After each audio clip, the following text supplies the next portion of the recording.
بسم اللہ الرحمن الرحیم۔ السلام علیکم ورحمۃ اللہ وبرکاتہ۔ ازرا قبیلے کا ایک شخص جس کا نام خرافہ تھا، اسے جنات پکڑ کر لے گئے اور ایک طویل عرصے تک جنات کے درمیان مقیم رہا، پھر وہی اسے انسانوں کے پاس چھوڑ گئے۔ اب وہ واپس آنے کے بعد عجیب عجیب قصے سنایا کرتا تھا، اس لیے لوگ ہر عجیب بات کو خرافہ کا قصہ کہنے لگے۔ حضرت محمد مصطفیٰ صلی اللہ علیہ وآلہ وسلم سے جن اتارنے کے واقعات بھی بعض روایات میں موجود ہیں۔ چنانچہ روایت میں ہے، ام ابان والد سے روایت کرتی ہیں کہ ان کے دادا حضرت صلی اللہ علیہ وآلہ وسلم کے پاس اپنے ایک مجنون بیٹے یا بھتیجے کو لے کر گئے اور عرض کیا، یا رسول اللہ صلی اللہ علیہ وآلہ وسلم، میں اپنے اس بیٹے یا بھتیجے کو جو مجنون ہے دعا کے لیے لایا ہوں۔ نبی پاک صلی اللہ علیہ وآلہ وسلم نے فرمایا، اسے میرے پاس لے آؤ۔ میں آپ کے پاس لے گیا تو آپ صلی اللہ علیہ وآلہ وسلم نے فرمایا، اسے مجھ سے قریب کر دو اور اس کی پشت میری طرف کر دو۔ چنانچہ آپ صلی اللہ علیہ وآلہ وسلم نے اس کے کپڑے پکڑ کر اس کی پشت پر مارنا شروع کیا، یہاں تک کہ مجھے آپ صلی اللہ علیہ وآلہ وسلم کے بغلوں کی سفیدی دکھائی دینے لگی۔ آپ صلی اللہ علیہ وآلہ وسلم مارتے جاتے تھے اور فرماتے جاتے تھے کہ اے دشمن خدا نکل، چنانچہ وہ تھوڑی دیر میں تندرستوں کی طرح دیکھنے لگا۔ حضرت ابو ہریرہ رضی اللہ تعالیٰ عنہ سے روایت کرتے ہیں کہ حضرت صلی اللہ علیہ وآلہ وسلم نے ارشاد فرمایا کہ جب اللہ آسمان میں اپنا حکم بھیجتا ہے تو فرشتے عاجزی سے اپنے پروں کو پھڑپھڑانے لگتے ہیں، اور اللہ تعالیٰ کا ارشاد اس طرح ہوتا ہے کہ جیسے صاف پتھر پر زنجیر ماری جاتی ہے۔ جب فرشتوں کی گھبراہٹ دور ہو جاتی ہے تو وہ ایک دوسرے سے دریافت کرتے ہیں کہ اللہ تعالیٰ نے کیا ارشاد فرمایا، تو دوسرا عرض کرتا ہے جو کچھ فرمایا حق فرمایا۔ اس وقت شیاطین بھی زمین سے اوپر تلے آسمان کی طرف جاتے ہیں، اور اس حکم الہی کو سن کر اوپر والا نیچے والے کو بتاتا ہے، اور اس طرح یہ ایک دوسرے سے باتیں اڑا لیتے ہیں۔ سفیان نے اس موقع پر اپنی ہتھیلی کو موڑ کر اور پھر اپنی انگلیوں کو ملا کر بتایا کہ شیاطین اس طرح ایک پر ایک ملے ہوئے ہوتے ہیں، اور اوپر والا نیچے والے کو اور وہ اپنے نیچے والے کو، پھر اسی طرح یہ اطلاع زمین پر ساحروں اور کاہنوں تک پہنچائی جاتی ہے۔ بسا اوقات ایسا ہوتا ہے کہ فرشتے شیاطین کو آگ کا کوڑا مارتے ہیں، بات پہنچانے سے قبل اور ان کے بعد پہنچانے کے بعد انہیں لگ جاتی ہے، اور وہ اپنے نیچے والے کو خبر دیتا ہے۔ پھر یہ کاہن ایک بات میں 100 باتیں جھوٹ ملا کر لوگوں سے بیان کرتے ہیں، اور ایک سچی بات کی بدولت سب باتوں میں ان کی تصدیق کی جاتی ہے۔ اسی طرح جنات کا انسانوں کو گمراہ کرنا بھی ثابت ہے، اور ان کے وسوسے سے پناہ مانگنے کی تلقین وارد ہے۔ قرآن مجید میں میدان حشر کے اندر تمام جنات اور انسانوں کو جمع کرنے کے بعد دونوں گروہوں سے ایک سوال و جواب کا ذکر ہے۔ اللہ تعالیٰ شیاطین کو خطاب کر کے ان کے جرم کا اظہار اس طرح فرمائیں گے کہ تم نے انسانوں کی گمراہی میں بڑا حصہ لیا ہے۔ اس کے جواب میں جنات کیا کہیں گے؟ قرآن نے اس کا ذکر نہیں کیا۔ ظاہر یہی ہے کہ علیم و خبیر کے سامنے اقرار کرنے کے سوا چارہ کیا ہے، مگر ان کا اقرار ذکر نہ کرنے میں اشارہ ہے۔ سوال پر وہ ایسے مبعوث ہو جائیں گے کہ جواب کے لیے زبان نہ اٹھ سکے گی۔ اس کے بعد شیاطین الانس یعنی وہ لوگ جو دنیا میں شیطانوں کے تابع رہیں، خود بھی گمراہ ہوئے اور دوسروں کو بھی گمراہی کا سبب بنتے رہے، ان لوگوں کی طرف سے برگاہ احکم الحاکمین میں ایک جواب ذکر کیا گیا ہے۔ اگرچہ سوال شیاطین الانس سے نہیں کیا گیا، مگر ضمنی طور پر گویا وہ بھی مخاطب تھے، کیونکہ انہوں نے بھی گمراہی پھیلانے کا وہی کام کیا تھا جو شیاطین الجن کا کام تھا۔ اس ضمنی خطاب کی وجہ سے ان لوگوں نے جواب دیا، مگر ظاہر یہ ہے کہ خود انسان نما شیطانوں سے بھی سوال ہوگا، جس کا ذکر صراحتاً اگرچہ یہاں نہیں ہے مگر سورہ یاسین کی اس آیہ میں مذکور ہے، الم اعہد الیکم یا بنی آدم اللہ تعبدوا الشیطان، یعنی اے بنی آدم، کیا ہم نے تم سے رسولوں کے واسطے یہ نہ کہا تھا کہ شیطانوں کی پیروی مت کرنا؟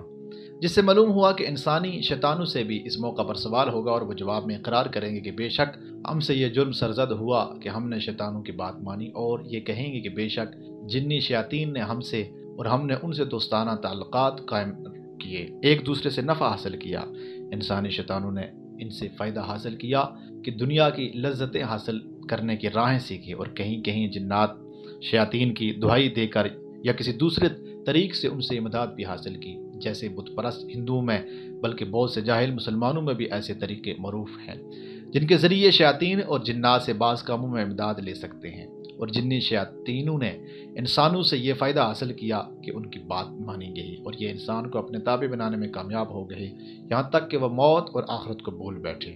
اور اس وقت ان لوگوں نے اقرار کیا کہ جس موت اور آخرت کو ہم شیاطین کے بہکانے سے بھول بیٹھے تھے، اب وہ سامنے آ گئی۔ اس پر اللہ تعالیٰ کا ارشاد ہوگا، یعنی تم دونوں گروہوں کے جرم کی سزا اب یہ ہے کہ تمہارا ٹھکانہ آگ ہے جس میں ہمیشہ رہو گے، مگر یہ کہ اللہ تعالیٰ ہی اس سے کسی کو نکالنا چاہے۔ لہذا جنات کا انسانوں کے پاس آنا، ان پر غالب ہونا، ان کو گمراہ کرنا ثابت ہے، اور جنات کی تسخیر بھی ممکن ہے، مشہور اسلامی محقق عبد القادر شیخ فرماتے ہیں کہ جن انسانوں سے قدیم مخلوق ہے اور اسلامی عقائد میں جن کا وجود متفقہ طور پر تسلیم کیا گیا ہے۔ اسلامی عقیدے کے مطابق جن ایک ایسی نظر نہ آنے والی مخلوق ہے جس کی تخلیق اللہ تعالیٰ نے آگ سے کی ہے، جبکہ انسان مٹی اور ملائکہ نور سے بنائے گئے ہیں۔ جنوں کی پیدائش انسانوں سے بہت پہلے ہو چکی تھی اور وہ زمین پر آباد تھے۔ ابلیس یعنی شیطان کا تعلق بھی جنوں سے تھا، جو فرشتوں کے ساتھ عبادت کرتے کرتے اللہ تعالیٰ کی قریب ترین شخصیات میں شامل ہو گیا تھا۔ چونکہ انسانوں کی طرح جنوں کو بھی اللہ تعالیٰ نے مرضی سے سوچنے اور عمل کرنے کی طاقت دی ہے، اس لیے حضرت آدم علیہ السلام کی تخلیق کے وقت ابلیس باغی ہو گیا اور اس کے تکبر نے اسے تا قیامت برائی اور شر کی علامت بنا دیا۔ عمومی طور پر سمجھا یہ جاتا ہے کہ جن انسانوں کے مقابلے میں زیادہ جسمانی اور روحانی طاقت رکھتے ہیں، اس لیے حضرت سلیمان علیہ السلام نے ان سے مسجد اقصیٰ کی تعمیر کے علاوہ بھی کئی اہم کام لیے جن کا تذکرہ ہم گاہی بگاہی کرتے رہتے ہیں۔ ناظرین اکرام، چونکہ حضرت سلیمان علیہ السلام نے اللہ تعالیٰ سے ایسی طاقت کے حصول کی درخواست کی تھی جو ان کے علاوہ اور ان کے بعد کسی کے حصے میں نہ آئی، تو انہیں جنوں، چرند، پرند اور دیگر مخلوقات پر حکومت عطا کی گئی۔ انفرادیت کے وعدے کی وجہ سے نبی آخر الزماں حضرت محمد صلی اللہ علیہ وآلہ وسلم نے خود جنوں پر حکمرانی سے گریز کیا۔ لیکن آج کی ویڈیو کا موضوع یہ ہے کہ کیا عام روایات کے مطابق جن انسانوں پر آ جاتے ہیں انہیں پریشان کر سکتے ہیں یا ان پر اپنی مرضی چلا سکتے ہیں؟ اس موضوع کا اہم قرآن و حدیث اور دیگر حوالہ جات کی روشنی میں جائزہ لیں گے، اس لیے ویڈیو کو آخر تک غور سے دیکھیے گا اور اسکپ مت کیجیے گا، ورنہ ہو سکتا ہے کوئی اہم بات آپ نہ جان پائیں۔ جامعۃ العلوم اسلامیہ کے مطابق قرآن و حدیث کی روشنی میں جنات کی تعریف کا خلاصہ یہ ہے کہ یہ ایک ناری مخلوق ہے جو مختلف شکلیں اختیار کرتی ہے۔ جنات کی کوئی ایک شکل مخصوص و متعین نہیں ہے۔ انسانوں کی طرح جنات بھی احکام کے مکلف ہیں، بعض مومن اور بعض نیک ہیں، بعض کافر اور بعض نافرمان ہیں۔ ان میں جو سرکش ہیں وہ شیطان کے معاون و مددگار ہیں اور انسانوں کو گمراہ کرنے میں ابلیس کا ہمیشہ ساتھ دیتے ہیں۔ ہمارے لیے اتنا ہی ضروری ہے کہ ان کے وجود کا اعتقاد رکھیں، اس سے زیادہ تفصیلات اور گہرائی میں جانے کی نہ ہمیں ضرورت ہے اور نہ ہی ہم اس کے مکلف ہیں۔ یہ کوئی ایمانیات کا مسئلہ نہیں جس پر ایمان رکھنا ضروری ہے۔ باقی جنات کا انسانوں کے پاس آنا کہیں نصوص، آیات و احادیث سے ثابت ہے، اور واقعہ یہ ہے کہ ہر زمانے میں جنات کے انسانوں کو پریشان کرنے کے واقعات اتنی کثرت سے ہوتے ہیں کہ ان کا انکار مشکل ہے۔ جنات کو اللہ رب العزت نے انسانی آزمائش کے لیے یہ قدرت دے رکھی ہے کہ وہ مختلف تصرف کر کے انسانی زندگی پر اثر انداز ہو سکتے ہیں، جس کا قرآن و حدیث سے واضح ثبوت ملتا ہے۔ لہذا کسی کے جسم پر جن کا تسلط اور اس کے اثر کا مغلوب ہو جانا کوئی بعید نہیں ہے۔ نیز جنات کی تسخیر ممکن ہے اور ان سے بچاؤ کے لیے شرعاً اس کی گنجائش بھی ہے، اور جنات کا انسان کے پاس آنا ممکن اور ثابت ہے۔ اللہ رب العزت کا ارشاد ہے، بے شک ہم نے انسان کو بہترین انداز پر بنایا ہے۔ حضور اکرم صلی اللہ علیہ وآلہ وسلم کا ارشاد مبارک ہے کہ انسان اپنی خلقت میں سب سے اشرف ہے، خوبصورتی اور وضاقتہ میں دنیا کی کوئی چیز اس کے مد مقابل نہیں ہے۔ جن اللہ کی مخلوق ہیں جنہیں انسان کی پیدائش سے بھی قبل پیدا کیا گیا تھا، اس مخلوق کے وجود کے تمام قائل ہیں۔ شیخ تقی الدین ابن تیمیہ رحمۃ اللہ تعالیٰ علیہ فرماتے ہیں کہ مسلمانوں میں سے کسی نے بھی جنات کے وجود کا انکار نہیں کیا۔ اکثر کفار بھی ان کے وجود کے قائل ہیں، کیونکہ جنات کے وجود کے متعلق انبیاء کرام کے ارشادات حد تواتر تک پہنچے ہوئے ہیں، جس کا یقینی طور پر معلوم ہونا لازمی ہے، جس کو عوام بھی جانتے ہیں اور خواص بھی۔ جاہل فلسفیوں کی معمولی جماعت کے علاوہ جنات کا کوئی بھی انکار نہیں کرتا۔ اسلامی عقائد میں جن کا وجود متفقہ تسلیم کیا گیا ہے۔ جن کے معنی مفہوم کے حوالے سے اگر بات کی جائے تو اس کا مطلب پوشیدہ، دیو، بھوت ہیں۔ جس لفظ میں جیم اور نون ایک ساتھ آتے ہیں، اگرچہ ان پر تشدید بھی لگی ہو تو اس میں پوشیدگی کا مادہ کار فرما ہوتا ہے۔ مثلا جنت، جنین، یعنی وہ بچہ جو رحم مادر میں ہو۔ اس طرح ایک اور لفظ جنون ہے جس کے معنی عقل پر پردہ ڈالنا ہے۔ جنان کا اطلاق دل پر اس لیے کرتے ہیں کہ وہ خود پسلیوں کے پیچھے پوشیدہ اور اس کے اندر آتے ہوئے خیال چھپے ہوئے ہوتے ہیں۔ جنوں کی تخلیق کب اور کس طرح ہوئی؟ بعض محققین اور تاریخ دان لکھتے ہیں کہ جنات کو آدم علیہ السلام کی تخلیق سے بھی 2000 سال قبل تخلیق کیا گیا تھا۔ قرآن کریم میں اس کا ذکر اس طرح آیا ہے، اور ہم نے انسان کو کھنکتے ہوئے گارے سے پیدا کیا ہے اور جنوں کو اس سے بھی پہلے بے دھوئیں کی آگ سے پیدا کیا۔ ایک اور جگہ ارشاد مبارک ہے، اس نے انسان کو بجنے والی مٹی سے پیدا کیا اور جنات کو آگ کے شعلوں سے پیدا کیا۔ ابن کثیر ان آیات کی تفسیر میں لکھتے ہیں کہ سلسال خشک مٹی کو کہتے ہیں، آگ میں پکی ہوئی مٹی کو ٹھیکری کہتے ہیں۔ مارج سے مراد سب سے پہلا جن ہے، جسے ابو الجن کہا جا سکتا ہے، جیسے آدم علیہ السلام کو ابو البشر کہا جاتا ہے۔ یہاں مراد جنوں کا باپ یا جن بطور جنس کے لیے جیسا کہ ترجمہ جنس کے اعتبار سے ہی کیا گیا ہے۔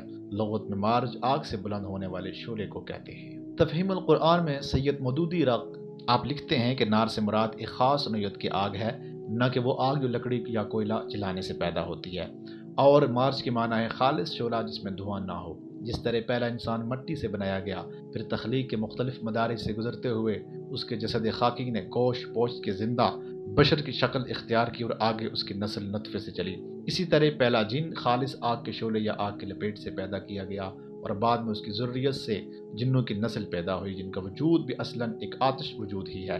لیکن جس طرح ہم محض ایک تودہ خاک نہیں ہیں، اسی طرح وہ بھی محض شعلہ آتش نہیں ہیں۔ ایک روایت میں آیا ہے کہ جنوں کو جمعرات کو تخلیق کیا گیا تھا۔ جنوں کو اللہ تعالیٰ نے اپنی عبادت کے لیے پیدا کیا تھا، جس کی تصدیق قرآن حکیم نے ان الفاظ سے کی ہے، اور ہم نے جنوں اور انسانوں کو اس لیے پیدا کیا کہ وہ میری عبادت کریں۔ اس آیہ مبارکہ سے ثابت ہو رہا ہے کہ انسان ایک مخلوق ہے جسے اللہ نے عبادت کے لیے پیدا کیا ہے۔ اسی طرح جنات بھی ایک مخلوق ہیں، انہیں بھی عبادت کے لیے پیدا کیا گیا، اور قرآن حکیم میں ان دونوں مخلوقات کے لیے ہدایت کا ذریعہ ہے۔ ناظرین کرام، اہل عرب دور جاہلیت میں بڑے توہم پرست تھے۔ 360 بتوں کی وہ پوجا اور پرستش کرتے ہی تھے، اور اس میں شدت کا عالم یہ تھا کہ ہر خاندان اور قبیلے کا ایک الگ الگ بت ہوا کرتا تھا، کوئی ایک قبیلہ دوسرے کی بت کی پوجا کا مکلف نہ تھا۔ چنانچہ اسی دور میں جب عرب قوم کے لوگ کسی سفر پر روانہ ہوتے تو راستے میں کوئی وادی یا خوفناک بیابان آ جاتا تو وہاں سے گزرتے وقت یہ الفاظ ادا کر کے گزرتے: میں اس وادی کے سردار اور اس کے قوم کے بیوقوفوں سے پناہ چاہتا ہوں۔ ان کے خیالات سے بیابانوں پر جنات تسلط تھا، اور جنوں کے سردار کی اس لیے پناہ طلب کرتے تھے کہ اس کے ماتحت بسنے والے جن کچھ اذیت نہ پہنچائیں۔ مطلب یہ کہ اس قسم کی رسوم اور اقوال سے انسانوں نے ان جنات کو اور بھی زیادہ مغرور بنا دیا تھا۔ اس کے علاوہ اس مخلوق میں سرکشی و نافرمانی کا بھی مادہ موجود ہے، اور اپنے مادے کی خاصیت کی بنا پر ایسا ہونا بھی چاہیے، کیونکہ آگ کا خاصہ یہی ہے کہ وہ سر اٹھائے اور سوزشیں اور جلن کو نتیجے میں دکھلائے۔ جنات میں نیک اور بد دونوں اقسام ہوتی ہیں، بزرگ بھی ہوتے ہیں اور بد نفس بھی۔ یہ مختلف روپ دھار کر زمین پر وارد ہوتے ہیں۔ انہی میں سے ایک جن کا نام ابلیس ہے، جو انسانوں کی دشمنی میں اندھا ہو گیا ہے، اور اس نے نسل آدم کو بہکانے کے لیے قیامت تک کی مہلت لے لی ہے۔ یہ وہی ابلیس ہے جس نے اللہ تعالیٰ کا حکم نہیں مانا اور آدم علیہ السلام کو سجدہ کرنے سے انکار کر دیا تھا۔ اس کا ذکر قرآن مجید میں اس طرح کیا گیا ہے: جبکہ آپ کے رب نے فرشتوں سے ارشاد فرمایا کہ میں مٹی سے انسان کو پیدا کرنے والا ہوں، سو جب میں اسے ٹھیک ٹھاک کر لوں اور اس میں اپنی روح پھونک دوں تو تم سب اس کے سامنے سجدے میں گر پڑنا۔ چنانچہ تمام فرشتوں نے سجدہ کیا مگر ابلیس نے نہ کیا، اس نے تکبر کیا اور وہ تھا کافروں میں سے۔ اللہ تعالیٰ نے فرمایا: اے ابلیس، تجھے سجدہ کرنے سے کس چیز نے روکا جسے میں نے اپنے ہاتھوں سے پیدا کیا؟ تو کچھ غرور میں آ گیا ہے یا تو بڑے درجے والوں میں سے ہے؟ اس نے جواب دیا: میں اس سے بہتر ہوں، تو نے مجھے آگ سے بنایا اور اسے مٹی سے ارشاد ہوا کہ تو یہاں سے نکل جا۔ تو مردود ہوا اور تجھ پر قیامت تک کے دن کے لیے لعنت و پھٹکار ہے۔ کہنے لگا: اے میرے رب، مجھے لوگوں کے اٹھ کھڑے ہونے کے دن یعنی قیامت تک کی مہلت دے دے۔ فرمایا: تو مہلت والوں میں سے ہے تعین وقت کے دن تک۔ کہنے لگا: پھر تو تیری عزت کی قسم میں ان سب کو یقیناً بہکا دوں گا بجز تیرے ان بندوں کے جو چیدہ اور پسندیدہ ہوں۔ فرمایا: سچ تو یہ ہے اور میں سچ ہی کہا کرتا ہوں، تجھ سے اور تیرے تمام ماننے والوں سے میں جہنم کو بھر دوں گا۔ یہ جن و شیاطین صرف روئے زمین پر ہی اپنے مذموم عزائم پر عمل کر سکتے ہیں، آسمان دنیا پر ان کا داخلہ ممنوع ہے۔ اگر وہ ملائکہ اور اللہ تعالیٰ کے درمیان ہونے والے گفت و شنید کی ٹو میں جائیں گے تو ان پر ستاروں کی مار لگائی جاتی ہے اور وہ زمین کی طرف چیختے چلاتے واپس آ جاتے ہیں۔ ایک اور مقام پر اللہ رب العزت کا ارشاد ہے: یقیناً ہم نے آسمان میں برج بنائے ہیں اور دیکھنے والوں کے لیے اسے سجا دیا ہے اور اسے ہر شیطان مردود سے محفوظ رکھا ہے، ہاں مگر جو چوری چھپے سننے کی کوشش کرے اس کے پیچھے دہکتا ہوا شعلہ لگتا ہے۔ اس آیا میں دو الفاظ رجیم اور مردود آئے ہیں۔ رجیم کے معنی سنسار کرنے کے ہیں۔ شیاطین کو رجیم اس لیے بھی کہا گیا ہے کہ جب یہ آسمانوں پر جانے کی کوشش کرتا ہے تو اس پر شہاب اور ثاقب برسائے جاتے ہیں۔ اس سے کچھ شیاطین تو اسی وقت بر جاتے ہیں اور جل جاتے ہیں، اور جو بچ کر آتے ہیں وہ نجومیوں اور کاہنوں سے مل کر شرارت کرتے ہیں۔ ستارے آسمان دنیا کی زینت ہیں، جہاں رات میں وہ مسافروں کی اور اوقات کی رہنمائی کرتے ہیں، اسی طرح جن و شیاطین کو سبق سکھانے کے لیے گرز کا کام بھی کرتے ہیں۔ جنات میں جہاں برے گروہ تھے وہاں اچھے، نیک اور بزرگ قسم کے گروہ بھی تھے۔ وہ اپنی ذات سے کسی کو نقصان نہیں پہنچاتے۔ ان میں ہدایت حاصل کرنے کا عزم اور ولولہ تھا، جن کی اولین مثال حضرت سلیمان علیہ السلام کی ہے، جن کے تابع فرمان رہ کر وہ مشکل سے مشکل امور سر انجام دیتے رہتے تھے۔ دوسری مثال نبی پاک صلی اللہ علیہ وآلہ وسلم کے دور نبوت کی ہے، جب ایک مرتبہ ان جنات نے آپ صلی اللہ علیہ وآلہ وسلم سے قرآن حکیم سنا تھا۔ اس گروہ نے جہاں آپ صلی اللہ علیہ وآلہ وسلم کی زیارت کا شرف حاصل کیا، وہاں اپنی سماعت کو بھی منور کیا اور پھر اپنے قبیلے یا خاندان میں جا کر بڑی حیرت و استعجاب کے ساتھ یہ واقعہ سنایا۔ آپ کہتے ہیں کہ مجھے وحی کی گئی ہے کہ جنوں کی ایک جماعت نے قرآن سنا اور کہا، ہم نے عجب قرآن سنا جو راہ راست کی طرف رہنمائی کرتا ہے، ہم اس پر ایمان لا چکے ہیں، ہم ہرگز کسی کو بھی اپنے رب کے شریک نہیں بنائیں گے، اور بے شک ہمارے رب کی شان بڑی بلند ہے، نہ اس نے کسی کو اپنی بیوی بنایا اور نہ بیٹا، اور یہ کہ ہم میں سے ایک بے وقوف اللہ تعالیٰ کے بارے میں خلاف حق باتیں کرتا تھا، اور ہم تو یہی سمجھتے رہے نا کہ ناممکن ہے کہ انسان اور جنات اللہ پر جھوٹی تہمت لگائیں۔ بات یہ ہے کہ چند انسان بعض جنات سے پناہ طلب کیا کرتے تھے، جس سے جنات اپنی سرکشی میں بڑھ گئے، اور انسانوں نے بھی تم جنوں کی طرح گمان کر لیا تھا کہ اللہ کسی کو نہ بھیجے گا، اور ہم نے آسمان کو ٹٹول کر دیکھا تو اسے سخت چوکیداروں اور سخت شولوں سے پر پایا۔ اس سے پہلے ہم باتیں سننے کے لیے آسمان پر جگہ جگہ بیٹھ جایا کرتے تھے، اب جو بھی کان لگاتا ہے وہ ایک شعلے کو اپنی طاق میں پاتا ہے۔ ہم نہیں جانتے کہ زمین والوں کے ساتھ کسی برائی کا ارادہ کیا گیا ہے یا ان کے رب کا ارادہ ان کے ساتھ بھلائی کا ہے، اور یہ کہ ہم نیکوکار ہیں اور بعض اس کے برعکس ہیں۔ ہم مختلف طریقوں سے بٹے ہوئے ہیں، اور ہم نے سمجھ لیا ہے کہ ہم اللہ تعالیٰ کو ہرگز عاجز نہیں کر سکتے اور نہ ہم بھاگ کر اسے ہرا سکتے ہیں۔ ہم تو ہدایت کی بات سنتے ہی اس پر ایمان لا چکے، اور جو بھی اپنے رب پر ایمان لائے گا اسے نہ کسی ظلم کا اندیشہ ہے نہ ظلم و ستم کا۔ ہاں، ہم میں بعض تو مسلمان ہیں اور بعض بے انصاف ہیں، پس جو فرمانبردار ہو گئے انہوں نے تو راہ راست کا قصد کیا، اور جو ظالم ہیں وہ جہنم کا ایندھن بن گئے۔ یہ واقعہ مکہ کے قریب وادی نخلا میں پیش آیا، جہاں آپ صلی اللہ علیہ وآلہ وسلم صحابہ کرام رضوان اللہ تعالیٰ علیہم اجمعین کو فجر کی نماز پڑھا رہے تھے۔ جنوں کو تجسس تھا کہ آسمان پر ہم پر بہت زیادہ سختی کر دی گئی ہے اور اب ہمارا وہاں جانا تقریباً ناممکن بنا دیا گیا ہے، کوئی بہت اہم واقعہ رونما ہوا ہے جس کی بنا پر ایسا ہوا ہے۔ چنانچہ مشرق و مغرب کے مختلف اطراف میں جنوں کی ٹولیاں واقعے کا سراغ لگانے کے لیے پھیل گئیں۔ انہی میں سے ایک ٹولی نے یہ قرآن سنا اور یہ بات سمجھ لی کہ نبی پاک صلی اللہ علیہ وآلہ وسلم کی بعثت کا یہ واقعہ ہی ہم پر آسمان کی بندش کا سبب ہے، اور جنوں کی یہ ٹولی آپ صلی اللہ علیہ وآلہ وسلم پر ایمان لے آئی اور جا کر اپنی قوم کو بھی بتایا۔ چنانچہ مکہ مکرمہ میں حرم کے قریب جہاں یہ وقوع پیش آیا وہاں اب مسجد جن بنا دی گئی ہے۔ بعض دیگر روایات سے معلوم ہوتا ہے کہ اس کے بعد آپ صلی اللہ علیہ وآلہ وسلم جنوں کی دعوت پر ان کے ہاں تشریف بھی لے گئے اور انہیں جا کر اللہ کا پیغام سنایا، اور متعدد مرتبہ جنوں کا وفد آپ صلی اللہ علیہ وآلہ وسلم کی خدمت میں بھی حاضر ہوا۔ جن و شیاطین کا ذکر قرآن حکیم میں 120 سے بھی زائد مقامات پر آیا ہے۔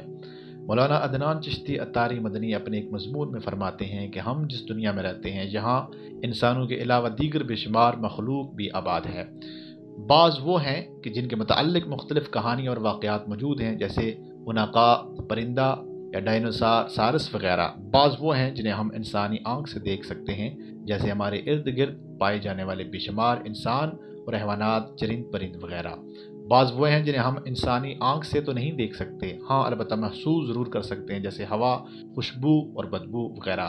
قابل توجہ بات یہ ہے کہ شاید ہی کوئی ایسا شخص ہو جو یہ کہے کہ چونکہ میں نے ہوا کو نہیں دیکھا اس لیے میں اسے نہیں مانتا، میں خوشبو کو نہیں مانتا کیونکہ میں نے اسے دیکھا نہیں ہے، بلکہ صرف محسوس کر لینے پر ہوا کے وجود کو تسلیم کر لیتے ہیں۔ بعض وہ ہیں جنہیں مختلف آلات کے ذریعے ہی دیکھا جا سکتا ہے، کیونکہ انہیں بغیر کسی آلے کے دیکھنا انسانی آنکھ کے بس کا کام نہیں، جیسے ہمارے گردنواں میں پائے جانے والے ارد گرد جراثیم، ہمارے خون میں پائے جانے والے ہیموگلوبن وائٹ سیلز، جس میں پائی جانے والی بیماریاں، کیلشیم، پروٹین، وٹامنز، کسی کی کتنی مقدار موجود ہے، کتنی کمی ہے، یہ سب وہ چیزیں ہیں جس سے انکار نہیں کیا جا سکتا۔ اگرچہ بے شمار افراد ایسے ہیں کہ جنہوں نے ان بیان کردہ اشیاء میں سے کسی ایک کو بھی نہیں دیکھا، لیکن پھر بھی ہم سب مانتے ہیں کہ ان کا وجود ہے۔ اب ذرا غور کیجئے ایسا کیوں ہے؟ شاید آپ کے ذہن میں یہ بات آئے کہ جن چیزوں سے انکار اس لیے نہیں کیا جا سکتا، ان چیزوں سے انکار کہ ان کے وجود کو بتانے والے لوگ بے شمار ہیں، اس لیے اگرچہ ہم نے انہیں نہیں دیکھا لیکن جب اتنی بڑی تعداد بتا رہی ہے تو مان لینے میں ہی عافیت ہے تو ان کا وجود ہے۔ اب غور فرمائیے کہ ایسی مخلوق بھی ہے کہ جسے اس کی اصلی حالت میں ہم اپنی آنکھ سے تو نہیں دیکھ سکتے، البتہ اللہ پاک نے، اس کے نبیوں اور رسولوں نے، صحابہ کرام رضوان اللہ تعالیٰ علیہم اجمعین، تابعین و صالحین، اولیاء اور علماء نے بتایا کہ نظر نہ آنے والی ایک مخلوق جنات بھی ہیں۔ پھر کیا وجہ ہے کہ ایک طرف بڑی تعداد کو دلیل بنا کر نظر نہ آنے والے جراثیم، خون کے سفید و سرخ اجزاء اور کیلشیم وغیرہ کے وجود کا اقرار، اور دوسری طرف نعوذ باللہ من ذالک جنات کا انکار۔ یقیناً یہ تضاد اور کم عقلی کی بات ہے، کیونکہ جب سب سے سچے ہمارے رب اور اس کے سچے رسول بے شمار اولیاء اور علماء نے فرما دیا کہ جنات کو وجود ہے، تو پس بندہ مومن کو تسلیم کر لینا چاہیے کہ جنات کو وجود ہے۔ جنات کے وجود کا انکار دائرہ اسلام سے نکل جانے کا سبب ہے۔ جنات کا انکار کرنا کیسا؟ بعض لوگ تو یہ نہیں کہتے کہ جنات کا کوئی وجود نہیں ہے، البتہ ایسی باتیں کرتے ہیں جس سے جنات کے وجود کا انکار لازم آتا ہے، جیسے یہ کہنا کہ جنات تو بدی کی طاقت کو کہتے ہیں۔ خوب یاد رکھیے، شیطان یا شریر جنات کو بدی کی طاقت کہنا در حقیقت ان کے جسمانی وجود کا انکار کرنا ہے، اور یہ کفر ہے، جیسا کہ حضرت مفتی محمد امجد علی اعظمی رحمۃ اللہ تعالیٰ علیہ فرماتے ہیں، جنات کے وجود کا انکار یا بدی کی قوت کا نام جن یا شیطان رکھنا کفر ہے۔ قرآن پاک میں سورۃ الجن کے نام سے پوری ایک سورہ ہے، اور جنات کے وجود کا انکار گویا قرآن پاک کی آیت کا انکار ہے، کیونکہ اللہ پاک جنات کی تخلیق کے بارے میں ارشاد فرماتا ہے، وَمَا خَلَقْتُ الْجِنَّ وَالْإِنسَ إِلَّا لِيَعْبُدُونَ، اور ہم نے جن اور آدمی اسی لیے پیدا کیے ہیں تاکہ وہ میری عبادت کریں۔ دوسرے مقام پر ارشاد فرمایا، اور جن کو اس سے پہلے بنایا بے دھویں کی آگ سے۔ جن کیا ہیں اور ان کی وجہ تسمیہ کیا ہے؟ لغت میں جن چھپے ہوئے، ڈھانپے ہوئے اور خفی کو کہتے ہیں۔ جن کو اس لیے جن کہتے ہیں کہ تاکہ وہ عام لوگوں کی نگاہوں سے چھپا ہوتا ہے، اس لیے جن کو جن کہا جاتا ہے۔ زمانہ جاہلیت میں لوگ فرشتوں کو بھی جن کہا کرتے تھے، کیونکہ وہ ان کی نگاہوں سے ہمیشہ پوشیدہ ہوتے تھے۔ نبی پاک صلی اللہ علیہ وآلہ وسلم نے جنات کی مختلف شکلوں کے بارے میں ارشاد فرمایا، جنات کی 3 قسمیں ہیں۔ اول جن کے پر ہیں اور وہ ہوا میں اڑتے ہیں، دوم سانپ اور کتے، اور نمبر 3 جو سفر اور قیام کرتے ہیں۔ ہمارے پیارے نبی صلی اللہ علیہ وآلہ وسلم کے پاس جنات کی وفود کا آنا، قرآن کی صورت بول جانے پر آپ کے برگاہ میں حاضر ہونا، اپنی خوراک کے لیے برگاہ مصطفیٰ صلی اللہ علیہ وآلہ وسلم میں سوال کرنا وغیرہ ایسی بے شمار احادیث ہیں جن سے جنات کا وجود روز روشن کی طرح واضح ہوتا ہے۔ لیکن جب اللہ تعالیٰ چاہے تو ان کی موجودگی کا احساس بھی ہوتا ہے، جیسا کہ ایک دن رسول خدا صلی اللہ علیہ وآلہ وسلم نے صحابہ اکرام رضوان اللہ تعالیٰ علیہم اجمعین سے فرمایا کہ میں چاہتا ہوں کہ جنات کو قرآن مجید پڑھ کر سناؤں، تم میں سے کون میرے ساتھ آئے گا؟ تو صحابہ اکرام رضوان اللہ تعالیٰ علیہم اجمعین نے اپنے سر جھکا لیے۔ دوسری مرتبہ بھی ایسا ہی ہوا۔ جب آپ نے تیسری مرتبہ ارشاد فرمایا تو حضرت سیدنا عبداللہ بن مسعود رضی اللہ تعالیٰ عنہ آپ کے ساتھ ہو لیے۔ حضرت عبداللہ بن مسعود رضی اللہ تعالیٰ عنہ فرماتے ہیں کہ میرے علاوہ آپ صلی اللہ علیہ وآلہ وسلم کے ساتھ کوئی دوسرا نہ تھا۔ ہم چلتے رہے یہاں تک کہ ہم مکہ کی ایک وادی میں داخل ہوئے۔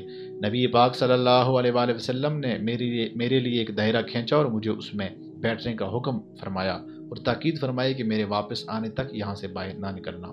پھر آپ صلی اللہ علیہ وآلہ وسلم وہاں سے تشریف لے گئے اور کھڑے ہو کر تلاوت قرآن کرنے لگے۔ آپ فرماتے ہیں میں نے گدھ کے مثل اڑتے ہوئے پرندوں کی پروں کی پھڑپھڑاہٹ سنی، میں نے شدید شور بھی سنا، حتیٰ کہ نبی پاک صلی اللہ علیہ وآلہ وسلم کے متعلق مجھے اندیشہ ہوا۔ پھر بہت سی کالی چیزیں میرے اور حضور کے درمیان حائل ہو گئیں، حتیٰ کہ مجھے آپ کی آواز مبارک سنائی نہ دیتی تھی۔ پھر وہ سب بادل کی طرح چھٹنا شروع ہوئے یہاں تک کہ غائب ہو گئے۔ اسی دوران فجر کا وقت ہو چکا تھا۔ آپ صلی اللہ علیہ وآلہ وسلم ان سے فارغ ہو کر میرے پاس تشریف لائے اور مجھ سے استفسار فرمایا، کیا سو گئے تھے؟ میں نے عرض کی، اللہ پاک کی قسم نہیں یا رسول اللہ صلی اللہ علیہ وآلہ وسلم، میں نے کئی مرتبہ ارادہ کیا کہ لوگوں کو مدد کے لیے بلاؤں، یہاں تک کہ میں نے سنا کہ آپ جنات کو عصا مبارک سے مارتے ہوئے ارشاد فرما رہے تھے، بیٹھ جاؤ۔ تو سرکار مدینہ صلی اللہ علیہ وآلہ وسلم نے ارشاد فرمایا، اگر تم یہاں سے باہر نکل جاتے تو تمہاری خیر نہ تھی، ان جنات میں سے کوئی تم کو پکڑ لیتا۔ پھر آپ صلی اللہ علیہ وآلہ وسلم نے ارشاد فرمایا، کیا تم نے کچھ دیکھا؟ میں نے عرض کی، جی ہاں، میں نے کالے رنگ کے کچھ آدمی دیکھے جن پر سفید کپڑے تھے۔ حضور اکرم صلی اللہ علیہ وآلہ وسلم نے ارشاد فرمایا، وہ نصیبین کے جن تھے۔ میں نے عرض کی، میں نے شدید قسم کا شور بھی سنا تھا۔ تو نبی پاک صلی اللہ علیہ وآلہ وسلم نے ارشاد فرمایا، وہ اپنے درمیان ایک مقتول کے فیصلے میں جلدی کر رہے تھے، انہوں نے مجھ سے فیصلے کے لیے کہا تو میں نے ان کے درمیان حق کا فیصلہ کر دیا۔ ناظرین کرام، اب ہم بات کرتے ہیں جنات کے ان 11 گروہوں کی جو پوری دنیا میں پھیلے ہوئے ہیں۔ ان کی شکلیں کیا ہیں، وہ کیا کچھ کرتے ہیں، ان کے بارے میں جان کر آپ خوف اور حیرانی سے سوچیں گے کہ کیا جنات ایسے بھی ہوتے ہیں۔ پروفیسر محمد عبداللہ بھٹی لکھتے ہیں، جنات پر بحث ازل سے جاری ہے۔ بہت سے لوگ اس کھوج میں رہتے ہیں کہ جنات کیسے ہوتے ہیں، وہ کیا کچھ کر سکتے ہیں، ان کی شکلیں جانوروں جیسی ہیں یا انسانوں جیسی۔ جنات کے موضوعات پر مبنی بہت سی کتابوں میں ان کے وجود و مخلوق کا ذکر پایا جاتا ہے۔